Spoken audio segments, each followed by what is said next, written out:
He's dead in the middle of different generations. He's little bro and big bro all at once. He's got an IQ that makes Neil deGrasse Tyson look like Patrick from SpongeBob. And even with the burden of all these gifts and responsibilities, he still finds time to be a menace to society. You guessed it. He is Malcolm in the Middle. Malcolm in the Middle was a delightful early 2000s sitcom that served as a masterclass in portraying the chaos of family life by cranking it up to infinity. It follows the life of Malcolm, a gifted kid in a family full of lunatics, psychopaths, and rageaholics, who despite all their dysfunctions somehow manage to function and heavily rely on each other. For further context on that latter detail, if someone ever made a nemesis out of the family, their ass would be grass, because when push came to shove, this band of misfits could only count on themselves to have each other's backs.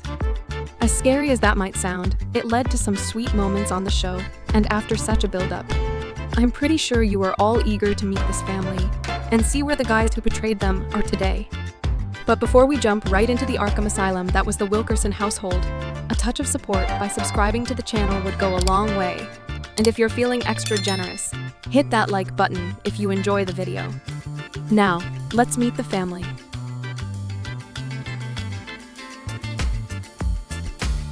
Frankie Muniz played the titular character of Malcolm, and when we were first introduced to him, he was already 14 years old.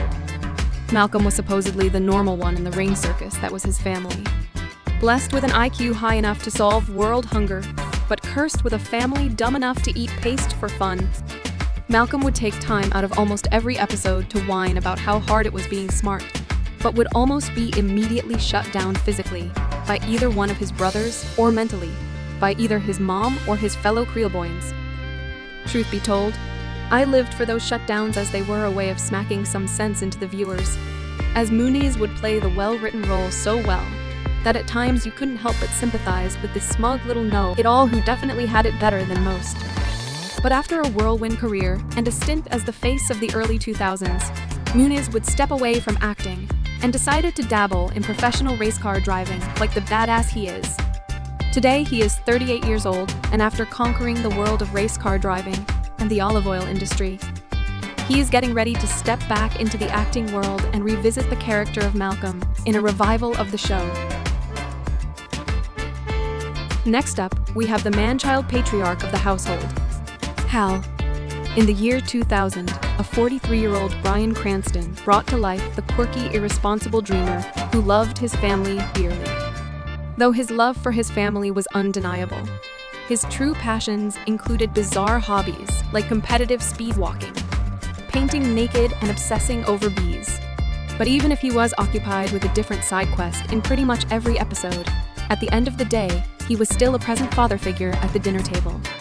Cranston's over-the-top physical comedy made Hal a lovable weirdo for the entirety of the show, and also cemented him as one of the greatest sitcom dads next to the likes of Phil Dunphy and Homer Simpson. Joke on your candor!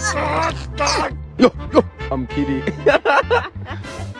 After the show, Cranston would make a great shift from TV's greatest dad to television's greatest meth cook, after landing yet another role of a lifetime as Walter White in the most critically acclaimed show of all time, Breaking Bad.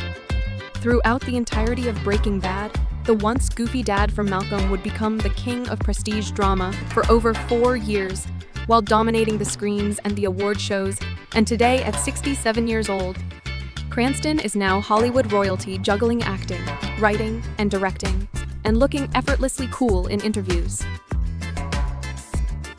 Okay, look, before I get to the actress that played Lois, I'd like y'all to know that I got a lot of shit on one video for getting an actor's name wrong.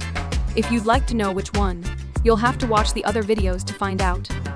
So in order to avoid another shit show at the Cake Factory, I'll be refraining from pronouncing Lois's actor's last name and just simply stick to Jane. Jane was 44 years old when she put herself in the shoes of the no-nonsense matriarch of the Wilkerson household. She brought the much-needed balance to Hal's goofy dad persona by running the household like a boot camp with a broken budget.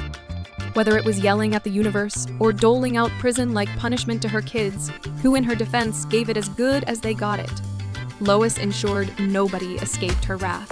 But even though she shared a striking resemblance to the drill sergeant from Full Metal Jacket, Lois's love for her family was clearly evident even in her moments of pure rage, and this ability to mix that rage with glimmers of love was terrifyingly brilliant and cemented Jane as one of the greatest sitcom moms of all time. After 7 Emmy nominations, Jane appeared in various TV roles, but this time as the calm voice of reason. Today, she is 68 years old and is still thriving as a mental health awareness advocate. To quote the greatest living movie star of this generation, next up, we have a mother's last true love that is her firstborn son. And as for Lois, that would be Francis. At 20 years old, Christopher Masterson would get a chance to portray the family's black sheep. He was the eldest brother to Malcolm, and just like all elder brothers, he would serve as a role model for his little brothers who adored and almost worshipped him. But Francis was not your average role model. He had a gift of creative destruction, and if there was a wrong choice to be made, Francis would find it faster than a free buffet. From turning military school into his own personal stage for chaos to backpacking in Alaska, all in the name of spiting his arch-nemesis Lois, Francis always found a way to keep his life interesting. And this would mostly stem from his lifelong mission to piss off his mom. His rivalry with Lois would create some of the best comedy on television, and even though he matures into a responsible young man throughout the show, his beef with his mom that was straight from the womb never aged. Post-Malcolm, Masterson continued acting, but would eventually leave the stage to focus on being a DJ under the pseudonym Chris Kennedy. The 44-year-old still lands roles here and there, but the last Masterson to make any headlines was his brother Danny Masterson. Though let's just not touch on that topic. No pun intended. Next up, we have the second eldest and the family's very own arsonist, Reese. Justin Burfield was 14 years old when he landed the role of Malcolm's second oldest brother, who specialized in making life hell for his siblings and every other scrawny kid on the block. With all the intelligence of a soggy paper towel, Reese was basically the case for what happens when chaos theory grows a pair of legs. Justin's dopey grin and commitment to dumbassery made Reese a fan favorite throughout the show. But don't let the goofball exterior fool you. He also had his strengths. Most notably, his loyalty, as he was the walking embodiment of nobody picks on my brothers but me, and also surprisingly his mastery of the culinary arts. Burfield would piece out of the screen after Malcolm wrapped, but not from Hollywood, as even today at the age of 38, he is a producer and a philanthropist. I guess nothing screams out character growth louder than transitioning from blowing stuff up to helping others out. For the last Wilkerson, we have Dewey. Eric Pursullivan was only 9 years old when his debut as Dewey would hit the screen. Dewey was the youngest for most of the series and was the quiet underdog genius who played dumb in order to survive his brothers.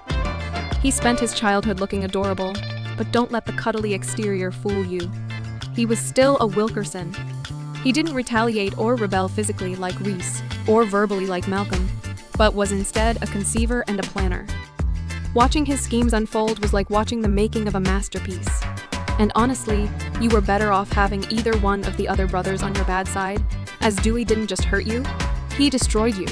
Eric Pursullivan's delivery and wide-eyed innocence were so good that you barely noticed that Dewey was probably the smartest person in the house and a watered-down version of Eric Cartman. And after such a masterful performance, there was no doubt of a career in Hollywood for Sullivan.